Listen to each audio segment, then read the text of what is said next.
Hi అండి, బాగున్నారా? ఎలా ఉన్నారు? ప్రసన్నగర్ టోజ్ కిచెన్కి స్వాగతం అండి. ఈరోజు రెసిపీ వచ్చేసి ఏంటంటే బ్రేక్ఫాస్ట్ చేసుకుందాం. మనం బ్రేక్ఫాస్ట్కు మంచి వెరైటీ, బాగా తొందరగా అయిపోతే హెల్తీ ఫుడ్ అనమాట. ఇది చాలా మంచిగా ఉంటుందండి, చాలా బాగుంటుంది. మెత్తగా లోపల, పైన క్రిస్పీగా, సూపర్ టేస్టీగా, చాలా బాగుంటుంది. ఓకేనా? మరి దానికి ఏమేం కావాలో నేను చెప్తాను. దానికి ముందుగా ఒక గిన్నె తీసుకొని దాంట్లో బియ్యం వేసుకోండి. నేను రేషన్ బియ్యం తీసుకున్నాను. ఇదిగోండి, ఈ గ్లాస్ తోటి నేను తీసుకున్నాను. ఒక గ్లాస్ తీసుకున్నాను రేషన్ బియ్యం తీసుకొని 2 సార్లు మంచిగా కడిగేసుకొని నీళ్ళు పోసి నానబెట్టాను. ఒక 3-4 అవర్స్ నానబెట్టానండి. ఇవి నానిన బియ్యం అన్నమాట. చూడండి, నానిపోయినాయి మంచిగా. 4 అవర్స్ అయింది. నేను పొద్దున్న లేవగానే నానబెట్టాను. మంచిగా నానిపోయినాయి. ఒక గ్లాస్ అనమాట అవి. వీటిని మనం ఈ నీళ్ళు వంపేసుకొని మిక్సీ పడదామండి. ఒక మిక్సీ జార్ తీసుకుందామండి. మనం మిక్సీ జార్ తీసుకొని ఈ వంపేసుకున్న కదా నీళ్ళన్నీ ఈ బియ్యం దీంట్లో వేసుకోవాలి. బియ్యం వేసుకున్నాక దీంట్లో కొంచెం సాల్ట్ వేద్దాము. కొంచెం వేద్దామండి, తర్వాత మళ్ళీ కలుపుదాం. చూడండి, 1/2 టీ స్పూన్ అంత వేసాను. సాల్ట్ వేసాను. తర్వాత దీంట్లో ఇది ఇలానే పడితే గట్టిగా వస్తుంది కదా మనకి. అందుకని దీనికి ఏం చేయాలంటే కొంచెం మనం పెరిగేసుకుందాం. కొంచెం పుల్ల పెరుగున్నా పర్వాలేదండి, ఫ్రెష్ పెరగాల్సిన అవసరం ఏం లేదు. ఒక 2 గంటలంతా పెరిగేసుకోండి. మనకి మిగిలిపోతుంది కదా, ఆ పెరుగైనా వేసుకోవచ్చు. ఫ్రెష్ది ఏం అవసరం లేదు. దీన్ని నేను మిక్సీ పట్టుకొని వస్తాను. ఇప్పుడు దీనికి మసాలా తయారు చేసుకుందామండి. మసాలా ఏంటంటే ఒక 5-6 పచ్చిమిర్చి వేయండి.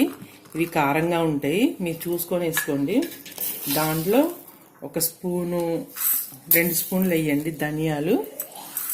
తర్వాత 1/2 టీ స్పూన్ జీలకర్ర వేయండి. తర్వాత దీంట్లో కొంచెం సాల్ట్ వేయండి, ఎందుకంటే నేను పిండిలో కూడా కొంచెం సాల్ట్ వేసాను, అందుకే కొంచెం సాల్ట్ వేయండి. వీటిని మనం మిక్సీ పట్టుకుందామండి. మిక్సీ పట్టుకొని వస్తా. మిక్సీ పట్టుకొని గిన్నె తీసుకుందామండి. తీసుకొని దాంట్లోనే మనం ఇప్పుడు అన్ని కలిపేసుకోవడం. నేను 1 ఆలు బాయిల్ చేశాను. బాయిల్ చేసి పొట్టు తీసానండి. దీన్ని మనం మొత్తం స్మాష్ చేసుకుందాం. ఏమి గడ్డల్లాగా ఉండకుండా మంచిగా పొడి చేసుకోవాలండి. మెత్తగా ఇలా కట్ చేసుకొని మీరు పిసికేస్తే తొందరగా మెత్తగా అయిపోతుంది అనమాట. మీరు ఆలు ఉడికే అప్పుడు కుక్కర్లో పెట్టి నీళ్ళు పోసేసి ఉడికిస్తాం కదా, ఉడికిచ్చినాక 2 విజిల్ వచ్చిన తర్వాత బంద్ చేసుకుంటాం కదా, అప్పుడు దించేసుకొని తొందరగా స్టీమ్ అంతా తీసేసి ఆ గడ్డను బయట తీయండి. చాలాసేపు పెడితే అది నీరు బట్టి నీరు అవుతుంది అనమాట. ఇలా మనకు పొడిగా ఉండాలి. ఓకేనా? దీన్ని మంచిగా ఇలా కలపాలండి. మెత్తగా ఇలా మీరు స్మాషర్ తోటైనా కానీ మెత్తగా చేసుకోవచ్చు అండి. నేను దీంతో మెత్తగా చేశాను. దీన్ని పక్కన పెట్టేసి దీంట్లో ఇప్పుడు మనం ఏమేమి వేసుకోవాలో నేను చూపిస్తా.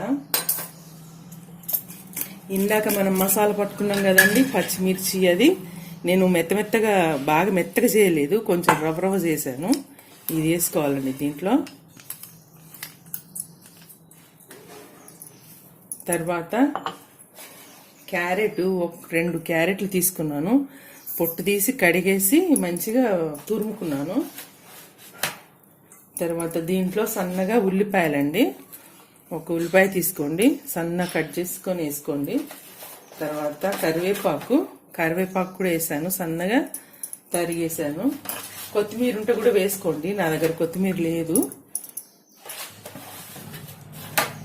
దీంట్లోనే అల్లం వెల్లుల్లి ముద్దేసుకుందామండి.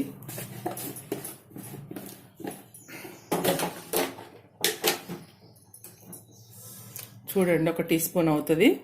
ఇది కూడా వేసుకుందాము. వేసుకున్నాక ఇందాక మనం మిక్సీ పట్టుకున్నాం కదా బియ్యం, మెత్తగా పట్టుకున్నాం. చాలా మెత్తగా పట్టాలండి బియ్యము. చూడండి, ఇలా పట్టాను. ఇది దీంట్లో వేసుకోవాలి. వేసుకొని ఇప్పుడు మొత్తం కలిపేద్దాము. పిండి వేసుకున్నాం కదండి, ఇప్పుడు కొంచెం సోడా వేద్దామండి. 1/2 టీ స్పూన్ కూడా కాదండి, కొంచెం వేసాను. ఇప్పుడు దీన్నంతా, ఇది కూడా మీ ఆప్షన్ అండి, వేసుకుంటే వేసుకోండి, లేకపోతే లేదు. వేసుకుంటే మటుకు మంచిగా పొంగుతాయి, బాగా వస్తాయి అనమాట. ఇది షాలో ఫ్రై కదా. ఇప్పుడు దీన్ని అంతా మనం మంచిగా కలిపేయాలండి, అన్ని కలిసేట్టుగా. చూడండి ఇలా కలిపేసాను మొత్తం. ఇది కొంచెం గట్టిగా ఉంది కదా, కొంచెం మనం పెరిగేసుకుందాం, కొంచెం వేసుకుందాం అండి. మరీ పల్చగా కాకుండా చూసుకోండి, కొంచెం చిక్కగానే ఉండాలి. ఒక 2 గంటలు వేసాను. చాలా బాగుంటుందండి, టేస్టీగా ఉంటుంది. మార్నింగ్ కానీ ఎప్పుడైనా నైట్లో ఎప్పుడైనా చేసుకోవచ్చు ఈ టిఫిన్, బాగుంటుంది. ఇలా ఉండాలండి. ఇప్పుడు మనం పెనం మీద ఎలా వేసుకుందామో నేను చూపిస్తాను. ఓకే, ఇది రెడీ అయిపోయింది. మీరు చూసుకోండి, ఉప్పు తక్కువ ఉందా అని చూసుకోండి. ఇది మరీ కారంగా ఉండదు. మీరు ఇంకా స్పైసీ తినాలని అనుకుంటే దీంట్లో ఎర్రకారం కూడా వేసుకోవచ్చు. నేను పచ్చికారం వేసాను కదా, పచ్చిమిర్చీలు, అది నాకు సరిపోయింది. మీకు కావాలంటే వేసుకోండి. ఉప్పు చూసుకోండి. స్టవ్ వెలిగించానండి నేను. స్టవ్ వెలిగించి పేనం పెట్టాను. వేడెక్కిన తర్వాత చూద్దాం. వేడెక్కిందండి. ఇప్పుడు మనం దీంట్లో కొంచెం నూనె వేసుకుందాం. దీనిపైన కొంచెం నూనె వేసుకొని స్ప్రెడ్ చేద్దామండి.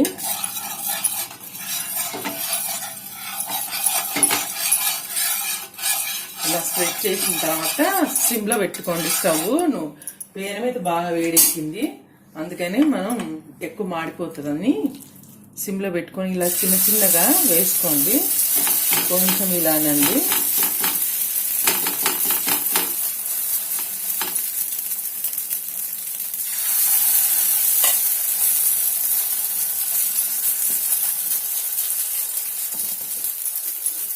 చాలా బాగుంటాయి, చాలా టేస్టీగా ఉంటాయండి ఇవి.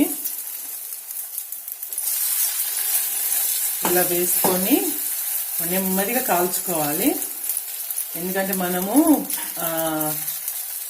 క్యారెట్ అన్నీ వేసాం కదా పచ్చివి, అవి ఉడకడానికి కొంచెం టైం పడుతుంది.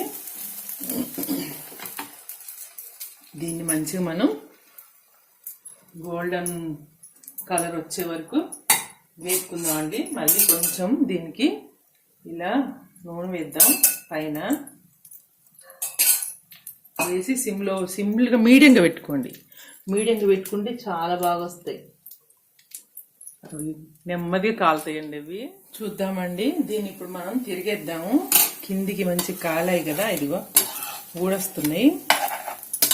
చూడండి, సోడా వేయడం వల్ల కొంచెం పొంగినాయి. చూడండి ఎంత బాగా కలర్ వచ్చాయో.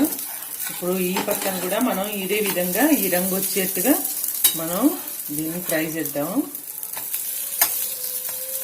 మీరు ఒకసారి చేసుకొని చూడండి, చాలా టేస్టీగా ఉంటుంది. ఫ్లేవర్ కూడా బాగుంటుంది.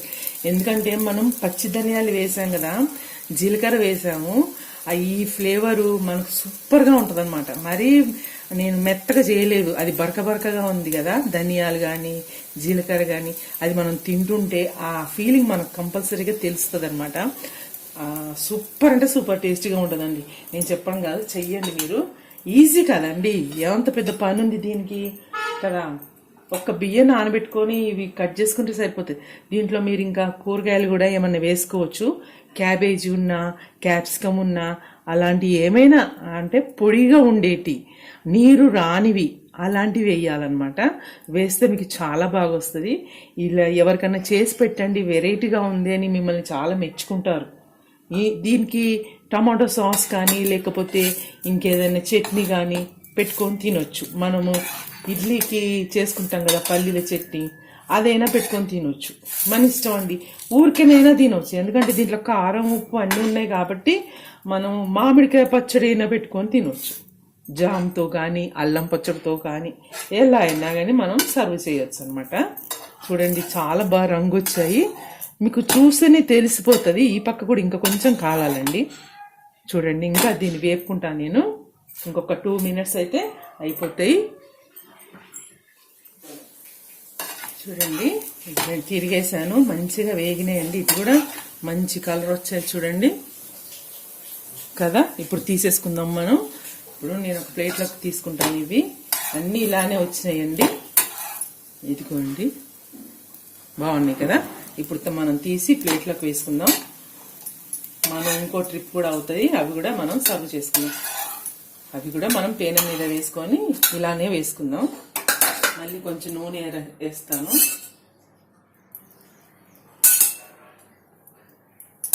వేసిన తర్వాత వీటిని సేమ్ సారీ ఇందాక నుంచి ఎందుకో జారిపోతున్నాయన్నీ ఇది వేసుకోండి.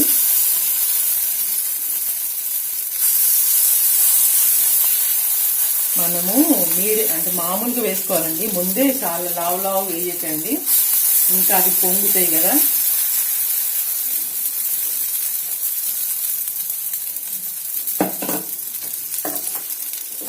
ఇప్పుడు మళ్ళీ కొంచెం చుట్టుగా నూనె వేసుకుందాము.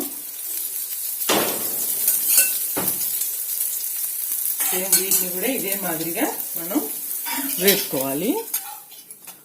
సెకండ్ ట్రిప్ కూడా అయిపోయినాయి, తీసేద్దామండి.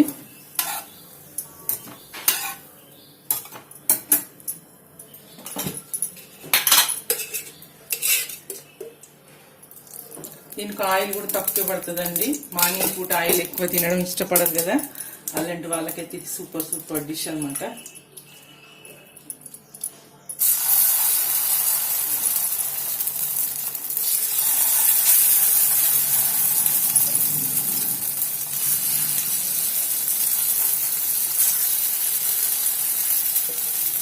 చిన్న గ్లాస్ వేసానండి, నాకు ఈజీగా ముగ్గురికి సరిపోయింది.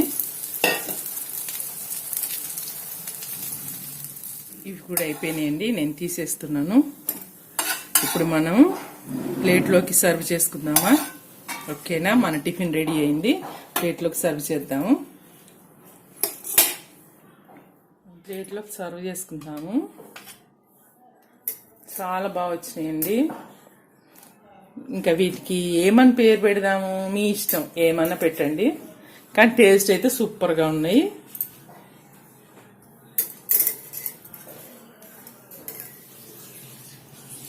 ఇది నేను ఏ చట్నీ పెట్టానంటే,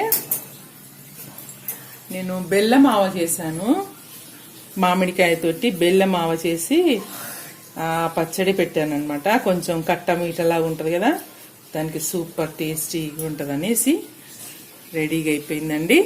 మన పచ్చి బియ్యంతో చేసిన టిఫిన్ ఇది, హెల్దీ టిఫిన్, ఆయిల్ తక్కువ, అన్నీ బాగుంటాయి.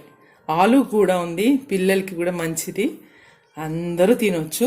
ఓకేనా, మన రెసిపీ ఎలా ఉందో మీరు చేసుకొని తిని కామెంట్ రూపంలో నాకు తెలియజేయండి. ఓకేనా, మా ఛానల్ చూస్తున్నారు కదా, సబ్స్క్రైబ్ చేసుకోండి, షేర్ చేయండి, లైక్ చేయండి. ఓకే అండి, మరి ఇంకో వంటలో కలుస్తాను. అంతవరకు బాయ్.